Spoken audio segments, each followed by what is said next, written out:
এক নম্বরে আজকে তাকায় দেখেন আমরা মার খাই কেন। সৌদি আরবের প্রিন্স গুলার দিকে তাকায় দেখেন, সব আজকে দুনিয়াদার মুসলিম দেশগুলার সম্রাটদের দিকে তাকায় দেখেন, মুসলিম দেশগুলার শাসকগুলার দিকে তাকায় দেখেন, দুনিয়াদার হওয়ার কারণে আজকে আমরা মার খাচ্ছি, ঠিক না বেঠিক? হুব্বুদ দুনিয়া, দুনিয়ার লোভ আজকে আমাদের কলিজার ভিতরে। আজকে এমন মুসলমান আমরা হয়েছি, সংযুক্ত আরব আমিরাত কাতারের বিমান চলতে দেয় না, আকাশ সীমা দ্বীপ ইসরায়েলের জন্য আকাশ সীমা খুলে দেয়। আল্লাহর কসম, গজব আসার সময় এখন সারা দুনিয়ার জন্য চলে এসেছে, ঠিক না বেঠিক? কি কাজ আমরা করতেছি?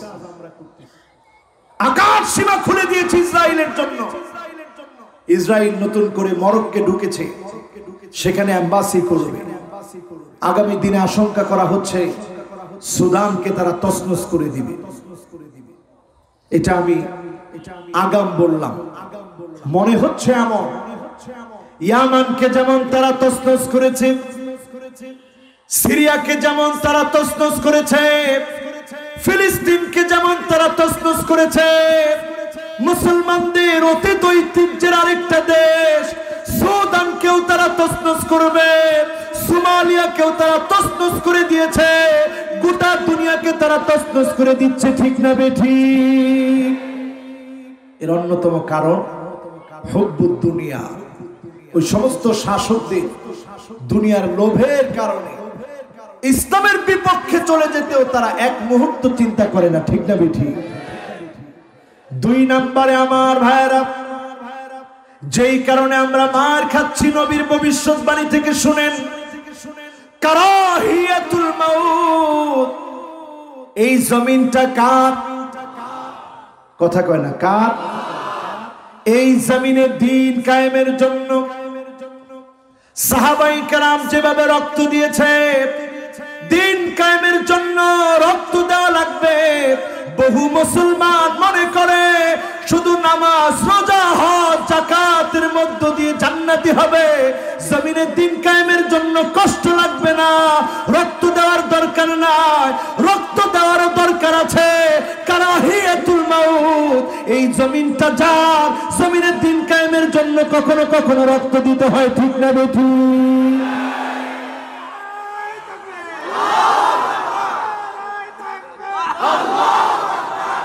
আমার ভাইরা, এই জীবনটা দিয়েছেন কে? এই জীবন দিব কার জন্য? কুল ইন্না সালাতি ওয়া নুসুকি ওয়া মাহইয়ায়া ওয়া মামাতি লিল্লাহি রাব্বিল আলামিন।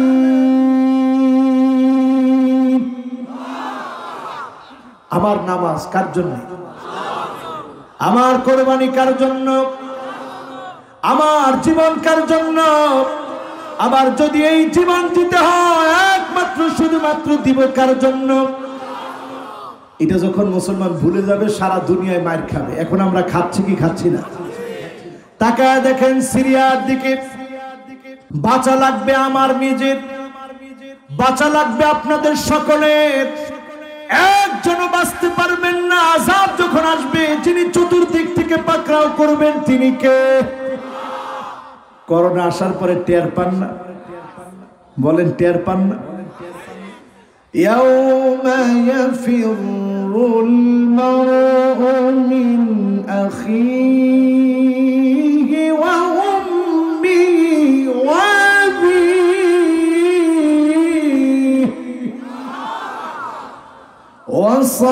وصاحبته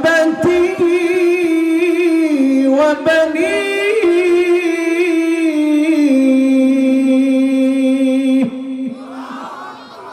ভাই ভাই বলে আর কোনো লাভ নাই। এমনকি সন্তান হয়ে মাকে ফেলে রেখে গিয়েছে, বাপকে ফেলে রেখে গিয়েছে, ডেথ সার্টিফিকেট নেওয়ার জন্য দৌড়ে এসেছে, পেনশনের টাকা উঠায় খাবে। সন্তান কোনো কাজে আসলো না, মা বাবা পর্যন্ত স্পর্শ করে দেখতে পারে না, এমন করোনা আমরা দেখলাম। সামনের দিনগুলা পৃথিবীর ভিতরে ভূমিকম্প শুরু হয়েছে এখন নতুন করে। জাপানে, নিউজিল্যান্ডে, তুরস্কে ভূমিকম্প হয়েছে। এমন মাত্রায় জাপানে নতুন করে ভূমিকম্প হয়েছে। 2005-এর পরে এত বড় ভূমিকম্প আসে না। গোটা দুনিয়ার সামনে কাঁপবে। এই কম্পন থেকে যদি বাঁচতে চান, সিজদা অবনত হন। যিনি আপনাকে আমাকে বাঁচায় দিবেন তিনি কে? এরপর তো আল্লাহর নামটা নেয় না। জোরে বলেন কে? সামনের দিনে বাঁচার জন্য আর কোনো রাস্তা নাই। এমন সময় সামনের দিকে আসবে, চোখে দেখবেন এমন এমন আযাব আসবে, কারণ আমরা এমন অন্যায় করেছি। ক্ষমার দিকে দৌড়ানোর দরকার ছিল, ক্ষমার দিকে আমরা দৌড়াই নাই। আমলের প্রতিযোগিতা করা দরকার ছিল। গুনার কাজে এখন প্রতিনিয়ত আমরা প্রতিযোগিতা করতেছি, ঠিক না বেঠিক? আগে খেলতো মানুষ লুডু, ঘরের ভিতরে বসে লুডু খেলতো। এখন জুয়া দিয়ে মানুষ লুডু খেলে ইন্টারনেটে, ঠিক না বেঠিক? টাকা দিয়ে লুডু খেলে। হালাল না হারাম? সবাই তো বললেন না হালাল না হারাম। এরপরে পাবজি খেলে, হালাল না হারাম? এরপরে আরেকটা কি খেলে? Free fire. হালাল না হারাম? ও যুবক, তোমাকে লক্ষ্য করে বলছি, শোনো, কোন পথে থাকবেন? ইসলামের পক্ষে না বিপক্ষে? আল ইসলামু কাইমুন বিকা ওয়া বিদুনিক। যদি আপনি পক্ষে থাকেন তারপরেও বিজয় আসবে। আপনার মতো মুনাফিক নামদারি কিছু মুসলমান যদি বিপক্ষে থাকে, তারপরেও যিনি বিজয় দিবেন তিনি কে? বিশ্বাস হয়? কোন কোন বিশ্বাস হয়? ওয়াল্লাহু মুতিম্মু নূরিহি ওয়ালাউ কারিহাল কাফিরুন।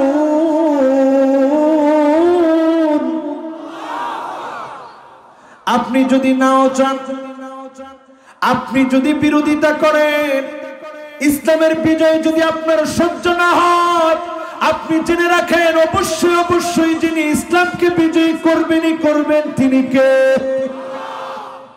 আমার আপনার কাজ কি? ওয়ালাকিন ইজআল লাকা লাবিনাতুন ফি হাদা সারহিল আযীম। ইসলামকে প্রতিষ্ঠিত করার জন্য মাইর খেতে হবে, জুলুম নির্যাতন নিপীড়ন আসবে, এরপরেও ইসলামের পথ থেকে এক চুল দূরে সরে যাওয়া যাবে না, ঠিক না বেঠিক?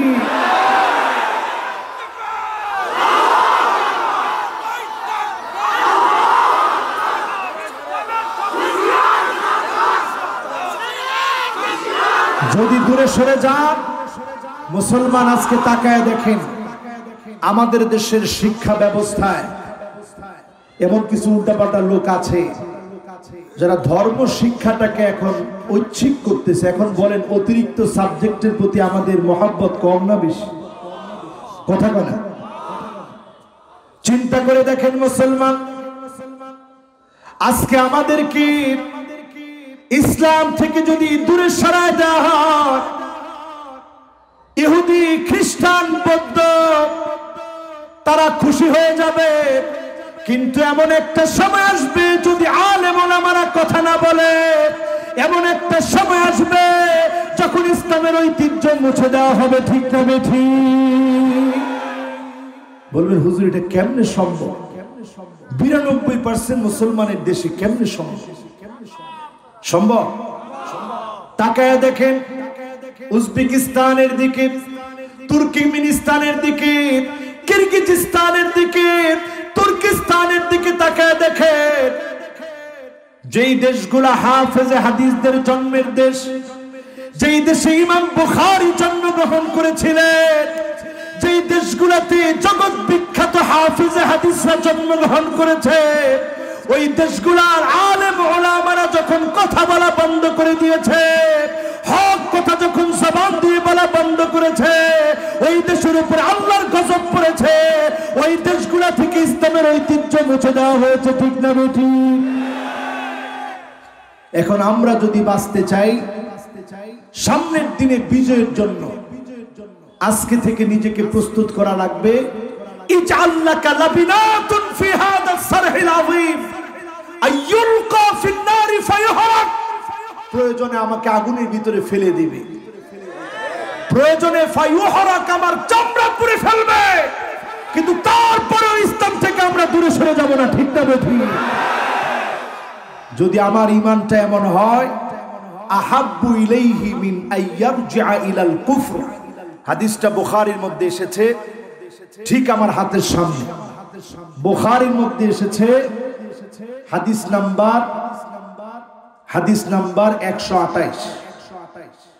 বুখারীর ভিতরে যে হাদিসটি এসেছে, এই হাদিসের বক্তব্য থেকে স্পষ্ট বোঝা যায়, সিদকান মিন কলবিহি, অন্তর থেকে যদি ঈমানের দাবিতে সত্যবাদী হন, হারামাহুল্লাহু আলাইহিন নার, যিনি শুধু দুনিয়ার বিজয় দিবেন না, জাহান্নামের আগুন আমার জন্য হারাম বানায় দিবেন, তিনি কে? রাজি আছেন মুসলমান? তাহলে ঈমান কেমন ঈমান? আগুনে ফেলে দিবে, তারপরেও কখনো বেঈমানি করা যাবে? হুজুর বুড়া হয়ে গেছে, এখন কি বেঈমানি করব? খবরদার, মান শাবা শাইবাতান ফিল ইসলাম, চুল পেকে যাবে, দাড়ি পেকে যাবে, মার খাবেন, জুলুম নির্যাতন সহ্য করবেন, এক চুল ইসলাম থেকে দূরে সরে যাবেন না। যিনি আপনাকে দিয়ে বিজয় দান করে দিবেন, তিনি কে? এখন দুনিয়ার অবস্থা কি? আমরা অনেকটাই ভালো আছি। সারা দুনিয়ার অবস্থার দিকে তাকায় দেখেন, সিরিয়া মার খাচ্ছে 2011 থেকে, আজকে চলতেছে 2021। কত বছর শেষ? বলেন কত বছর? কত বছর? নবী বলেছেন সিরিয়া মায়ের খাবে 12 বছর। 10 বছর গিয়েছে, বাকি আছে কয় বছর? আওয়াজ করে না, কত বছর? এই 2 বছর, এগুলো একটু হিসাব করে মাথার ভিতরে বসান, কাজে লাগবে।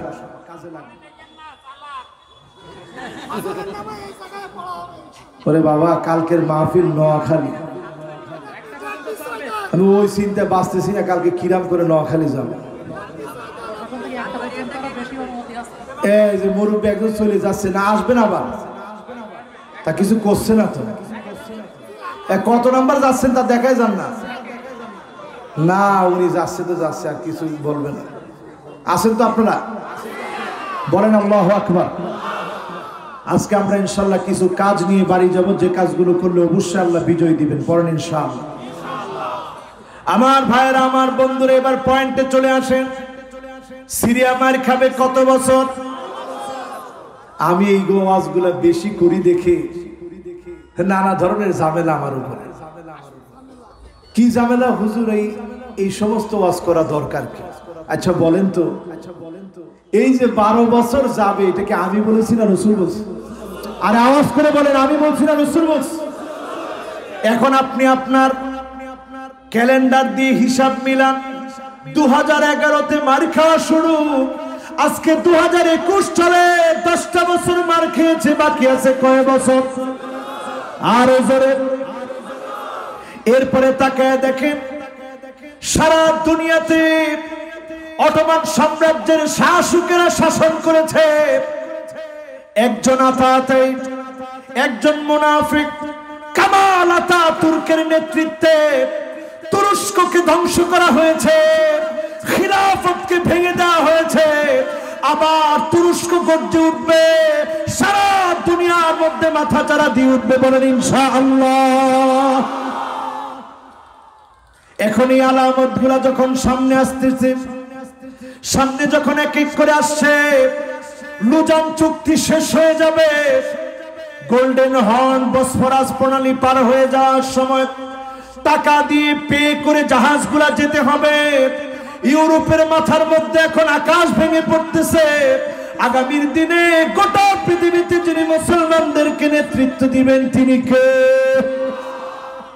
এই নেতৃত্বের আগে মুসলমানদেরকে অনেক সবর করা লাগবে।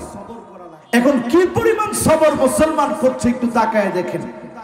সিরিয়ায় মার খাচ্ছে মুসলমান, মিশরে মার খাচ্ছে মুসলমান, ফিলিস্তিনে মার খাচ্ছে মুসলমান, ইরাকে মার খাচ্ছে মুসলমান, বাগদাদে মার খেয়েছে মুসলমান, এমনকি তুর্কিস্তানের দিকে তাকায় দেখে, যেই দেশে ওই সিনজাং প্রদেশের ভিতরে উইগুরের মুসলমানদেরকে আটকে রেখে আমার মা বোনদেরকে বন্দা বানায় দিচ্ছে, যাতে করে মুসলমান একটা মা একটা বোন যেন সন্তান জন্ম দিতে না পারে, মুসলমান যেন জন্মগ্রহণ না করে।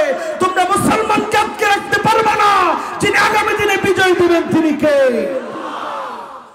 কারণ আমার রাসূল বলে গিয়েছেন, ইল্লা আদখালাহুল্লাহু কালিমাতাল ইসলাম, আবার সময় আসবে কালেমার পতাকা উড়বে উড়বে, প্রত্যেকটা বাড়িতে উড়বে, কোন জালেম আটকায় দিতে পারবে না, আটকে রাখতে পারবে না, ঠিক না বেঠিক? এখন এই কালেমার পতাকা উড়াবে কে? ওই সমস্ত মানুষেরা উড়াবে। বাদা আল ইসলামু গরীবান ওয়া সায়াউদু গরীবান তুবা লিল গুরাবা, যারা নিজেদেরকে ব্যতিক্রম বানিয়েছে। 8-10টা যুবক যা করে, ইসলাম যে যুবক মানে সে তা করতে পারে না, ঠিক না বেঠিক? এখন এরকম ব্যতিক্রম মানুষের সংখ্যা কম না বেশি? আমাদের দেশে টাকনুর উপরে যদি কেউ প্যান্ট পরে, হ্যাঁ মনে হয় কোন দল করে, তাহলে কিসের জন্য টাকনুর উপরে প্যান্ট পরবে? এরকম মূর্খ আছে না নাই? জোরে বলেন আছে না নাই? কত বড় মূর্খ এখন আমাদের দেশে বসে আছে। টাকটুর উপরে প্যান্ট পরলে আমরা মনে করি কোন দল করে মনে হয়, এই জন্য টাকটুর উপরে প্যান্ট পরছে। টাকটুর উপরে প্যান্ট দিয়ে যদি আপনি কোন দল নির্বাচন করতে চান, তাহলে বুঝতে হবে এরা রাসূলুল্লাহর উম্মত, ঠিক না বেঠিক? টাকটুর উপরে পায়জামা দিয়ে যদি কোন দল নির্বাচন করতে চান, তাহলে বুঝতে হবে এরা রাসূলুল্লাহর উম্মত, ঠিক না বেঠিক? লুঙ্গি থাকবে টাকটুর নিচে না উপরে। এবার আপনি নবীর উম্মত, খেয়াল করে শুনবেন, ধ্যান দিয়ে শুনবেন। কাফেররা আজকে সফল হয়েছে, ঘরে ঘরে হাই হ্যালো ঢুকিয়ে দিয়েছে। মোবাইলটা ধরে আপনি হ্যালো বলেন, সালাম দেওয়ার কথা ভুলে গেলেন। ঘরের ভিতরে প্রবেশ করেছেন, স্ত্রীকে সালাম দেন না, সন্তানকে সালাম দেন না। নামাজের সময় যায় আপনার কলিজার ভিতরে কোনো দাগ কাটে না। চ্যানেল ঘুরাচ্ছেন, তাদের রঙিন ঢঙিন সিনেমাগুলো আপনি দেখছেন। যারা আমার মুসলমানদেরকে মারে তাদের চ্যানেলগুলো ঘুরায় ঘুরায় দেখতেছেন। আপনি সত্যিকার মুসলমান হতে পারেন না, ঠিক না বেঠিক? এরপরে দেখবেন তাকায়া যুবকদের হাতে হাতে এখন ব্রেসলেট পরা, এরকম যুবক আছে না নাই? যুবকরা দেখবেন এত লম্বা চুল রাখে, এক চোখ বন্ধ এক চোখ ঠিক আছে। দাজ্জালের চোখ কয়টা? কথা কয় না, কয়টা? এই এক চোখ এখন যুবকদের কাছে ফ্যাশন হয়ে দাঁড়িয়েছে। যুবকেরা এক চোখ দেখে রাখে, চুল কেটে এক চোখকে ফ্যাশন হিসাবে রেখেছে। নায়ক দেখবেন সালমান খান 2 আঙ্গুল দেখায়, নায়িকা এখন 2 আঙ্গুল দেখায়। 2 আঙ্গুল শয়তানের সিংহের নাম। আমরা মুসলমান 2 আঙ্গুল দেখাবো না, আমরা মুসলমান 4 আঙ্গুল দেখাবো। আমরা বলবো নাসরুম মিনাল্লাহ ওয়া ফাতহুন করিব, যিনি সাহায্য করবেন তিনি আমার আল্লাহ, আগামীর দিনে যিনি বিজয় দান করবেন তিনি কে? 2 আঙ্গুল না 4 আঙ্গুল? সবাই দেখান কয় আঙ্গুল? দেখবেন রজব তাইয়েব এরদোগান আপনাদের প্রিয় নেতা, তিনিও 4 আঙ্গুল দেখায়। কয় আঙ্গুল দেখায়? এই 4 আঙ্গুলের অর্থ হচ্ছে নাসরুম মিনাল্লাহ ওয়া ফাতহুন করিব, সাহায্য আসবে আল্লাহর পক্ষ থেকে, যিনি বিজয় দিবেন তিনি কে?